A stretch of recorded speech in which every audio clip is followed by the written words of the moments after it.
Hey everyone, I'm the Tegan, founder of Founders Get Funds, an online savings club for beauty founders. This week, we launched our inaugural cohort. That's right, we have 5 beauty founders saving $20 a week. They're engaging in daily conversations, plus, we had our first webinar. The topic was finance. We had 2 amazing panelists. First, we had Christian Williams. He is a senior wealth associate at BNY Mellon. He has experience as a financial advisor, real estate investor, and credit analyst. Plus, he's started a couple businesses himself. We also learned from Walter L. McKinney Jr. He is no stranger to hard work. From the ages of 5 to 13, he picked cotton. He shared with us that he picked cotton for 9 cents a pound. But he wanted us to know that you are not confined to the financial status you are born in. He spent time in the Marines and learned discipline. Today, Walter is the CEO of Walter McKinney Group Wealth Management. Since 2010, he has worked to manage $30 million in assets. If you want to learn from amazing people like these 2, go to our site now and enter your email to get updates. Then you'll be notified when applications go out for our second round. Hey everyone, I'm your host, The Tegan, and this is Founders Get Funds.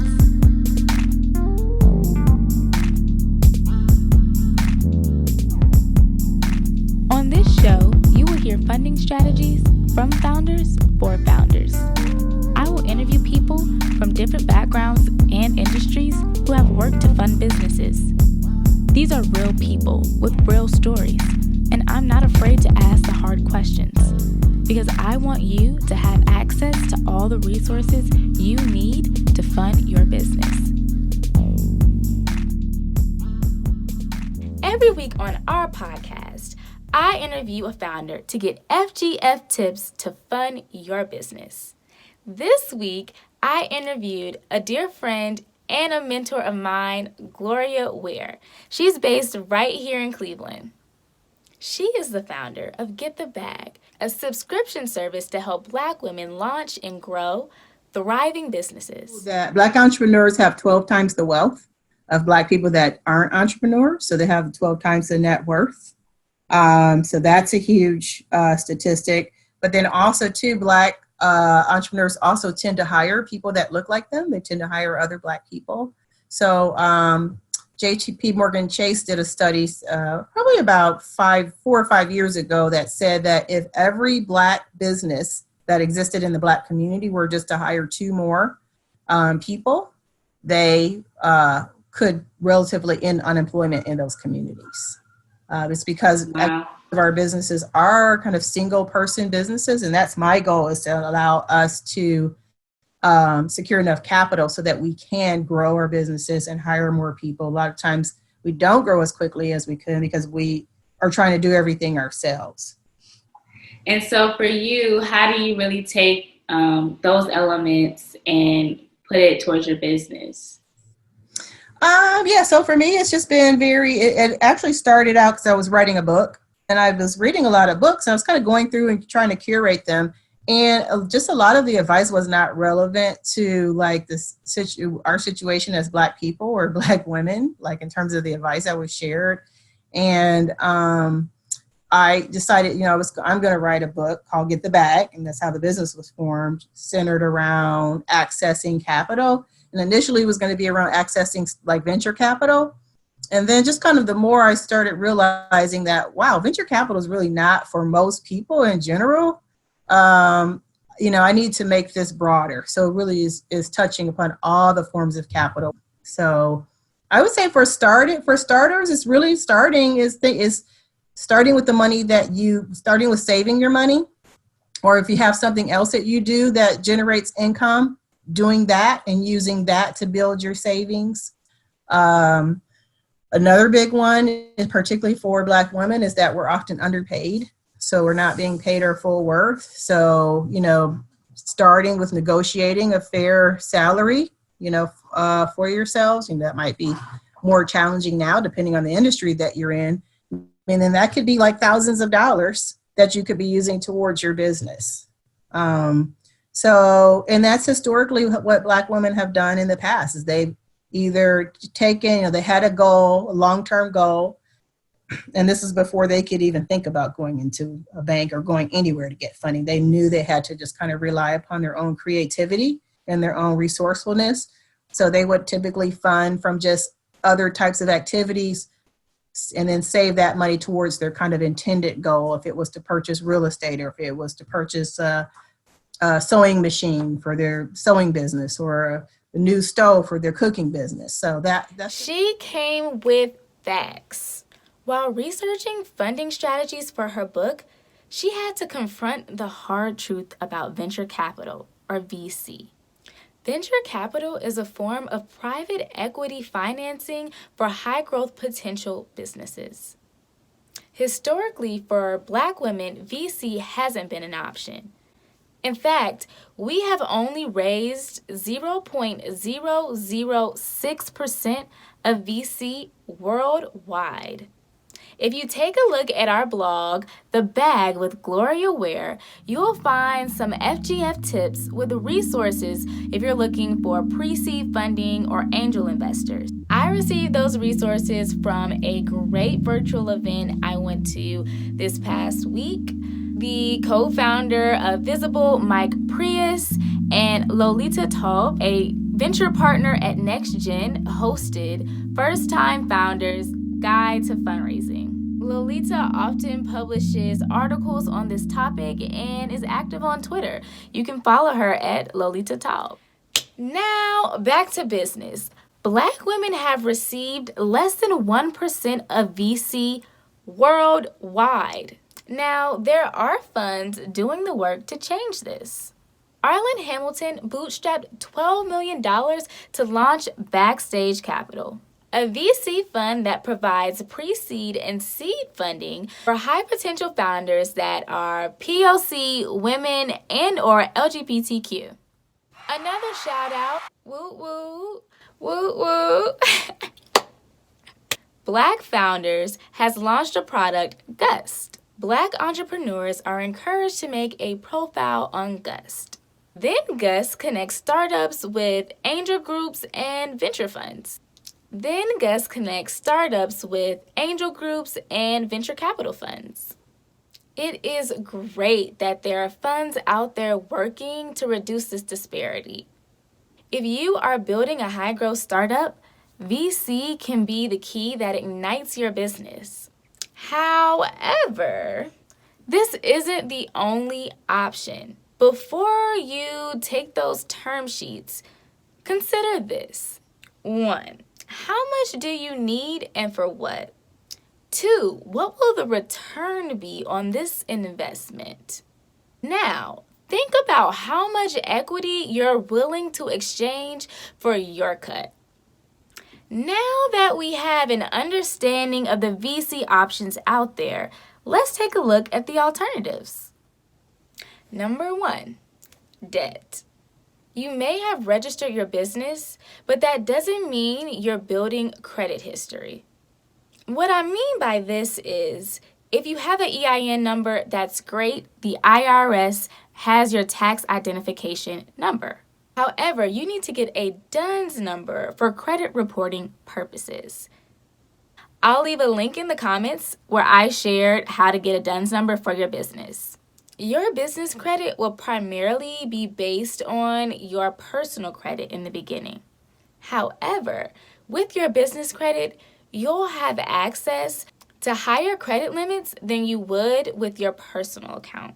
In addition to this, a lot of credit cards waive fees in the first year. Another debt option is small business loans. Unlike taking money from VC, there won't be any new minds in the room. What I mean by this, in some cases, you have more control over your money with a small business loan than with VC. Also, this isn't for startups. This is for businesses with a couple of years of revenue and taxes filed. The current pandemic has revealed that a lot of Black businesses don't have a relationship with a traditional bank. Another lending option is microfinance. These lenders usually have lower barriers of entry and offer lower loan amounts. However, these are known to have increasingly high interest rates. Founders Get Funds is a new micro-lending option for beauty founders. Save with us and you can take out emergency loans from your group savings account. Then you pay it back to yourself. Plus, you build relationships with lenders and investors that can take your business to the next level. Number 2, crowdfunding. This business finance option involves a founder using a platform to get individuals to make investments in their business, no matter how small or how large. However, these usually don't exceed $1 million. This is a funding option that may not require you to let go of any equity. A popular crowdfunding platform that doesn't take equity is Kickstarter. Boat Exchange is an e-commerce site that sources Black brands. They raised $10,000 on Kickstarter for their business. Plus, they made a really cool book in the process. There are some platforms that do take equity, like AngelList and Funders Club. Another is Republic. I heard the founder, Kendrick Nugent, speak at a brunchwork event a couple of weeks ago. At the event, Kendrick said, "Venture capital isn't for every business. Can your business benefit from 5,000 new customers that are now brand ambassadors? Then crowdfunding is for you." This brings up the other side of crowdfunding. This isn't just fundraising. This is marketing. Digital marketing, to be exact. Before you decide to crowdfund, you may want to think how that marketing energy can be used to generate revenue for your business. Then you can decide to weigh your options. Number 3. That was terrible. Bootstrapping. This option is for the founder that doesn't want or need to give up equity today. Bootstrapping is when a founder takes their own income or their savings and invests it in their business. This financing option usually involves taking the revenue and investing it back in the business. 93% of Black founders finance their own businesses.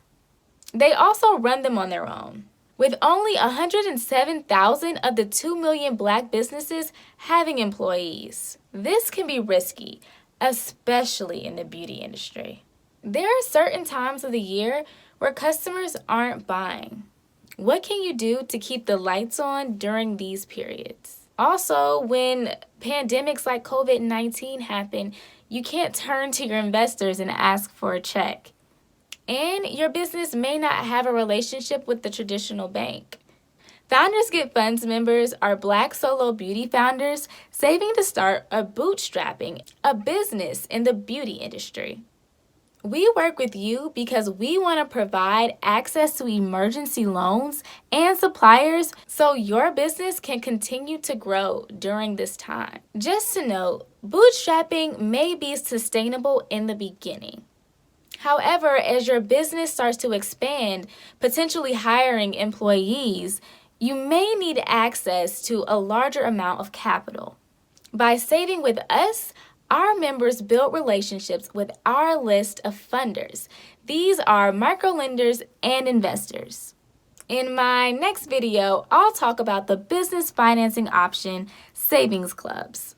This is a process that has been done for centuries around the world. In the video, I'll explain how the Savings Club has worked to help business owners saving to start or bootstrapping a business. I hope you enjoyed this video. If you did, like it, comment, write me a note. If there are any topics that you want me to discuss, please leave a comment below.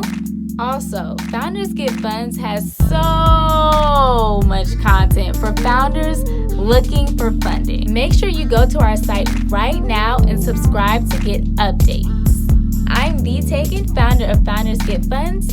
Thanks for listening. Want more? Subscribe to our YouTube channel to take a deeper look at this week's interview. For our blog, go to foundersgetfunds.com. For daily conversations on funding strategies and building wealth, join our Facebook group, Founders Get Funds. Get to know us more at Founders Get Funds on Instagram and follow us at Founders Get Fund with no S on Twitter. Don't forget, subscribe right after this episode to join us next week for more funding strategies from founders for founders. Again, I'm the Tegan, and thanks for listening.